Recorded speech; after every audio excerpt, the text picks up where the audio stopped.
Bonjour à toutes et à tous, shalom shalom. Ah bah écoutez, ça faisait quelque temps que je vous avais pas fait une petite vidéo, donc je me suis dit pour Pessah, il va quand même falloir que je fasse un petit quelque chose. Surtout qu'il y a un texte qui me plaît beaucoup et qui me questionne pas mal. Donc je me suis dit que j'allais vous le faire partager. Alors, on a une Mishnah dans la Gemara de Psachim. On a une Mishnah Daf, alors je vais vous dire, c'est Kouftet Zayin Amoudbet. Alors là-bas, on a une Mishnah qui dit en fait ce qu'on dit dans la Haggadah. On dit dans la Haggadah, alors ça se trouve, dans la Haggadah, ça se trouve juste avant le, le Hallel, donc c'est à la fin du Maggid, juste avant le Hallel, et de boire le deuxième verre. On dit donc après avoir parlé de beaucoup de choses qui concernent la sortie d'Égypte, la Yetziat Mitzrayim, donc on dit comme ça, on ramène cette Mishnah, texto, Bechol Dor Vador, dans chaque génération, Chayav Adam, un homme est obligé, lirot et atzmo,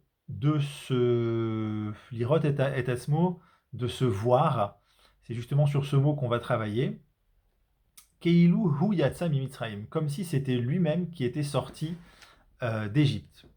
Chez Nehemar, comme il est dit, Vehigadta lebincha, ça c'est dans Shemot Yud Gimel, Pasukret, c'est écrit là-bas, Vehigadta lebincha, tu diras à ton fils, Bayom Aou, ce jour-là, les morts en disant, Baavourze, c'est pour cela, pour cette chose-là, Asa Hachem li, Hachem m'a fait à moi, Betseti mimitzraim, quand je suis sorti d'Égypte. Alors qu'on ne parle pas de moi en particulier, on parle du peuple d'Israël. Et c'est pas moi, Ilan Eliachar, qui est sorti d'Égypte, c'est le peuple d'Israël, mes ancêtres, il y a plusieurs milliers d'années. Donc, on a cette chose-là. Alors, dans cette phrase, Chayav Adam lirot et atzmo keilu hu yatsa mimitzrayim, un homme est obligé de se voir comme s'il était sorti d'Égypte. Il y a deux manières de lire ce mot lirot.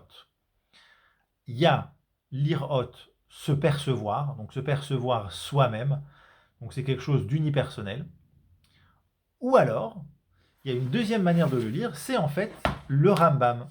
Le Rambam, quand il ramène ça dans la halacha, ça se passe dans Ilchot Chametz Matzah, dans le Rambam, Perek Zayin halacha Vav. Là-bas, le Rambam, il le dit un petit peu différemment, et surtout, il l'apprend d'un autre passouk. Vous allez voir, c'est très intéressant. Là-bas, le Rambam, il dit Bechol Dor Vador, dans chaque génération. Chayav Adam, un homme est obligé, les harot et atzmo, de se faire voir, de se montrer, de se présenter, un petit peu de se mettre en spectacle. Il y a quelque chose un petit peu de théâtral dans cette manière de lire du Rambam, les harot et atzmo, de se faire voir, de se présenter, keiluhu, comme si c'était lui, beatzmo lui-même, Yatsa attaque, il est sorti maintenant, Mishibud Mitzraim, de l'esclavage d'Égypte, chez Nehemar, comme il est dit. Alors lui, il l'apprend d'un autre pasouk, c'est un pasouk dans Dvarim, parce que c'est écrit Veotanu Hotsi Misham. Nous-mêmes, il nous a fait sortir de là-bas.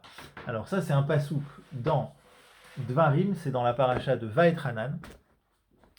Là-bas, ça se passe Perek Vav, pasouk Kaf Gimel.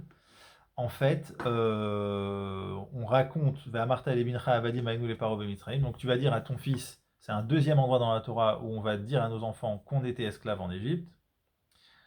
Ve'otienu Hashem mitzrayim be'at razaka, et Hashem nous a sortis d'Égypte avec une main forte.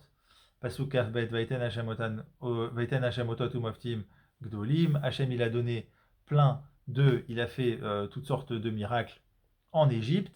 Pasuk etc. Pasuk Gimel, Veotanu Otsimisham, et nous, il a fait sortir de là-bas, donc nous, les Man et Veotanu, afin de nous amener la tête, la nous et Aretz, Asher Nishba la nous, pour nous donner la terre qu'il a promis, juré à nos ancêtres. Donc le Rambam, il apprend d'ici. Alors déjà, on voit une certaine dissonance, mais finalement, ça change pas grand-chose parce que même les commentaires qui expliquent la Mishnah, ils expliquent que c'est pas que c'est pas l'irot et atzmo, se percevoir soi-même, mais ils expliquent que il y a quelque chose là-dedans de faire fonctionner, faire des actes comme si c'était nous-mêmes qui étions en train de sortir d'Égypte. Euh, voilà. Et du coup, suite à ça, dans le Maguide, donc à la fin du Maguide, suite à ça directement, on dit par après, les fikach anu chaavim leodot, les halal, les shabach, les faire, les romem, c'est aussi la suite de la Mishnah là-bas. C'est pour cela qu'on est obligé, et d'ailleurs normalement il y en a qui lèvent leur verre à ce moment-là, on est obligé de louer Hachem qui nous a fait sortir d'Égypte, et après on dit le Hallel, et après on boit le deuxième verre. Alors, finalement, cette idée de se percevoir de manière unipersonnelle ou bien de se montrer, bon, déjà, c'est intéressant parce que dans la Torah, on n'a pas l'habitude de se montrer. Tout ce qui est la représentation de soi-même, qui finalement aboutit vers le culte de la personne, tout ce qui touche à la représentation d'un corps, d'une personne, le théâtre, le cinéma, etc., c'est pas quelque chose qui est propre à la Torah. La Torah, elle va pas dans ce sens-là, on va dans le sens de la pudeur et du regard de la personne elle-même. C'est intéressant, on a l'impression qu'il y a un espèce d'enjeu là-dedans entre se percevoir soi-même, travailler sur soi-même, ou bien se montrer. Quoi qu'il en soit, la seule fois où on a le droit de se montrer, de, de faire un espèce de mime, une espèce de pièce comme ça, dans laquelle on va faire comme si on sortait d'Égypte, c'est le moment où on sort d'Égypte, et on accepte qu'on va être serviteur d'Hachem. Dans ce cadre-là, ça va, ça mange pas trop de pain, c'est pas trop dangereux, on va dire. Il y a certaines familles chez qui ils mettent un baluchon comme ça sur l'épaule pour montrer aux enfants comme s'ils étaient vraiment en train de sortir d'Égypte ce soir-là. Alors moi je voulais vous montrer deux choses là-dedans. D'abord je vais vous montrer le Maharal directement sur place dans la Haggadah Shel Pessah, dans Gvurot Hashem. Le Maharal sur place, il explique que y en a qui posent une question à ça, sur cette idée, et qui disent, il dit, alors je vous le lis comme ça, Yesh Makshi Maoil Lanu Hayetzia, Ara Anu Meshuvadim Beshar Malchuyot, Des Maishana Malchut Mitzrayim Mishar Malchiot. Alors il explique, voilà, qu'est-ce que ça va nous changer qu'aujourd'hui on est qu'on soit sorti d'Égypte. De toute façon, on est assujetti, contraint à d'autres royautés, à d'autres royaumes, à d'autres pays, avec d'autres présidents. Et bon, finalement, voilà, là-bas on était en Égypte, maintenant on est sorti. Le Maharal explique, je vous le dis assez rapidement, mais ça serait intéressant pour les talmudistes d'aller le voir dans les mots. Le Maharal explique que ça n'a rien à voir. En fait, ce qui s'est passé en Égypte, la sortie d'Égypte, ça a changé fondamentalement l'homme et le juif. Ça, c'est de manière fondamentale dans sa personne, dans son être. Ce qui fait qu'il a atteint une liberté profonde, une liberté humaine. Et après, les différentes galouillottes, donc les différentes diasporas dans lesquelles on se trouve, c'est des petites choses. C'est des choses, ce qu'il appelle le Maharal, bémicré. Comme si c'était un peu par hasard, si vous voulez, c'est les aléas de la vie qui ont fait qu'on est en galoute aujourd'hui. Mais fondamentalement, on est libre. On est libre parce qu'on est sorti d'Égypte. Donc on ne peut pas comparer ce qui n'est pas comparable. Le Maharal nous explique que c'est pas comparable. Donc voilà, l'acquisition, le don de la Torah, la sortie d'Égypte, le fait qu'on a arraché quelque chose de très profond en nous, en l'humain de manière générale, qui était accroché à certaines choses, qu'on l'a libéré en Égypte pour aller vers le don de la Torah, ça n'a rien à voir avec le fait qu'on se trouve dans tel ou tel pays, dans tel ou tel royaume. C'est voilà, c'est les torchons et les serviettes, quoi. Donc ça, c'était déjà le Maharal qui nous explique ça.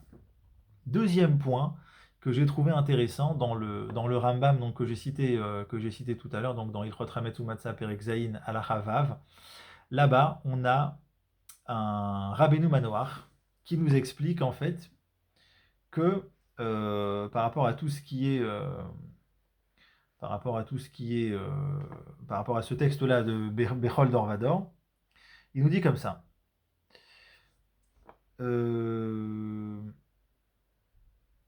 Voilà.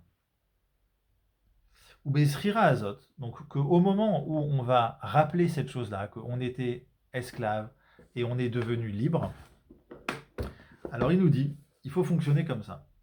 Ou Bezrira Azot, au moment où tu vas te souvenir de ça, Tiye Yirat Hashem Alpanav Tamid, il faut qu'il craint Hachem, il faut qu'il se souvienne que Yah Hachem, il nous a sortis d'Égypte, il faut qu'il ait bien Hachem en tête.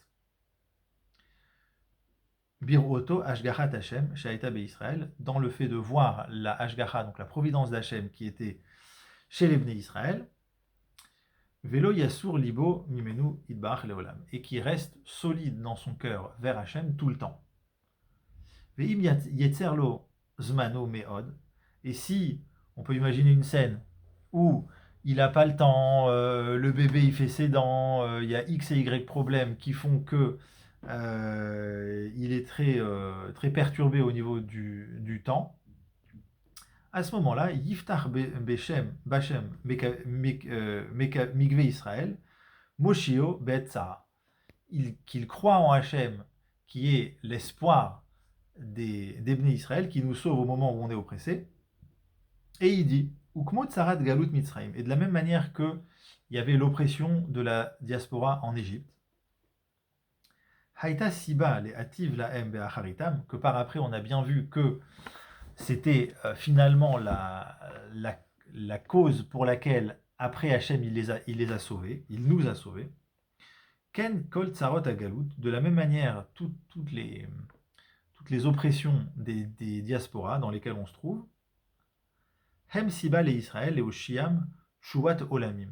Ça va être à partir de cette galoute, à partir de cette diaspora, de ces moments difficiles, qu'on va sauver les Bnei Israël, ce qu'il appelle Shuvat Olamim, un salut mondial, donc un salut extraordinaire.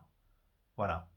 Alors, bien entendu, on a encore en tête, on a en tête et on est encore loin d'en être sorti, que parmi le peuple d'Israël, on a nos frères qui sont dans des situations très difficiles. Certains sont assujettis à d'autres personnes qui leur veulent pas forcément du bien.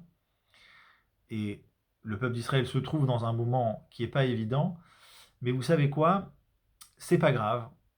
Étant donné qu'on sait ce que nous dit le Rabbeinu Manoach, que cette chose-là, ça sera, on va tomber bas, c'est vrai, mais on va s'en sortir par là.